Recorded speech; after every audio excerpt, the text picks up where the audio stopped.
If you want to know how to become successful in your weight training, you're going to want to learn basic rules to make sure you're setting yourself up for success. So I'm going to start by explaining a little acronym called FIT, F-I-T-T. FIT stands for frequency, intensity, time, and type. What does this mean? Frequency is how often.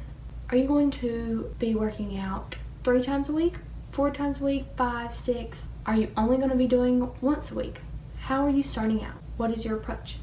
Making sure you're asking yourself how often you're going to be training is the first step. The second one, intensity. How hard are you working out? Are you sweating like crazy and walking out of the gym where you can barely move? You're probably training too hard. Are you walking out looking better than you did coming in with no sweat? Chances are you didn't train hard enough. Your intensity levels should be somewhere in the middle. The third point of this acronym, time. How long? How long are you working out? Are you working out for 30 minutes or upwards of an hour and a half? A general rule for beginners would probably be to stay around 45 to an hour. You're giving yourself enough time to get a good workout in, but you're not staying so long that you're really just running yourself into the ground. And lastly, we have type. Are you doing weight training? Are you doing cardio? Are you doing body weight? What kind of exercises are you doing? Next, you want to make sure you understand muscle groups. So there are 7 main muscles. I'm sure you can already guess what they are. They are the back, chest, shoulders, arms, abs, legs, and glutes.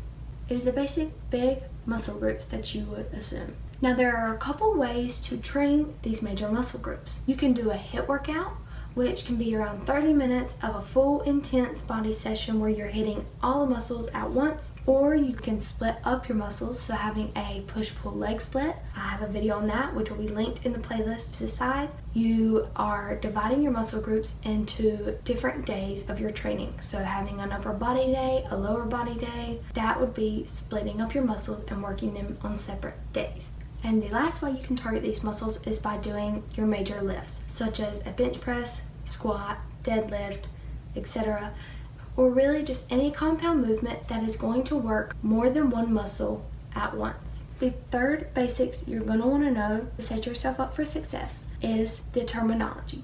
So I'm going to break these 3 things down for you, and it's really going to help you feel more confident being in the gym. What is a rep?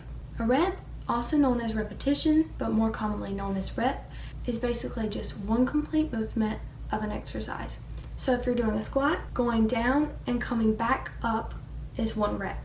The next thing you're going to hear is a set. So you may have a set of 12 reps.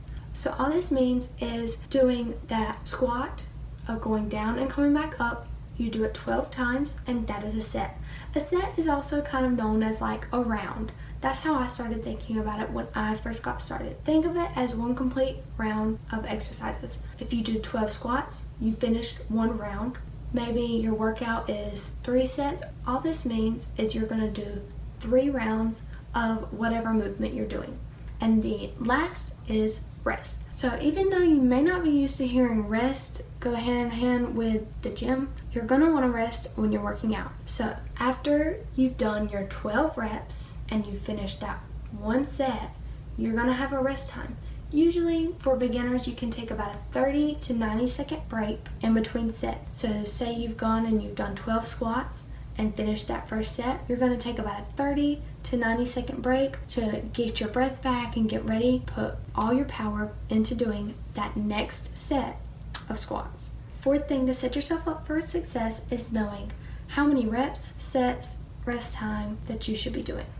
So a general rule to help understand what sets and reps are best for you is going to depend on the kind of training that you're doing. So for those of you doing hypertrophy and weight training, making sure that you're doing around 3 sets of 10 to 12 reps is probably going to be where you want to start out. You're going to do higher reps, lower rest time. So sticking around 30 to 60 second rest is best. But if you're going for strength, you're going to want to do 5 sets of 1 to 5 reps, and this means you're going to increase your weight, decrease your reps, and increase your rest time. And for those of you doing endurance training, focusing on 3 sets of 12 to 15 reps is going to be best. For this, you're going to give yourself a lighter weight. You are going to increase your reps and decrease your amount of rest time. So doing around a 30-second rest is probably going to be best for beginners if you're doing endurance training. The 5th and final thing to setting yourself up for success in your weight training is progressive overload.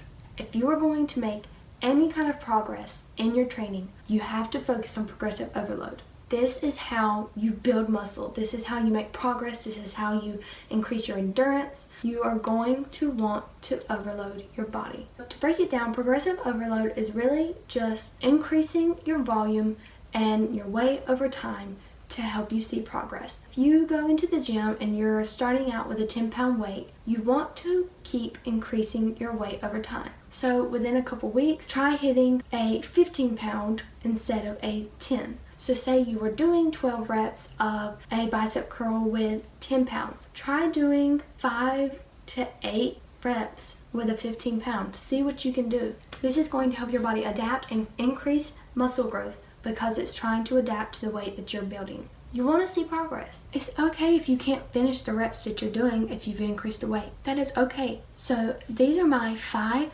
tips to set yourself up for success with weight training. I really just want to help you guys. If you're a beginner or not, these are just basic things that you need to know, and it's important to remember throughout your journey. I hope you guys have a wonderful, wonderful day, and I will see you next time.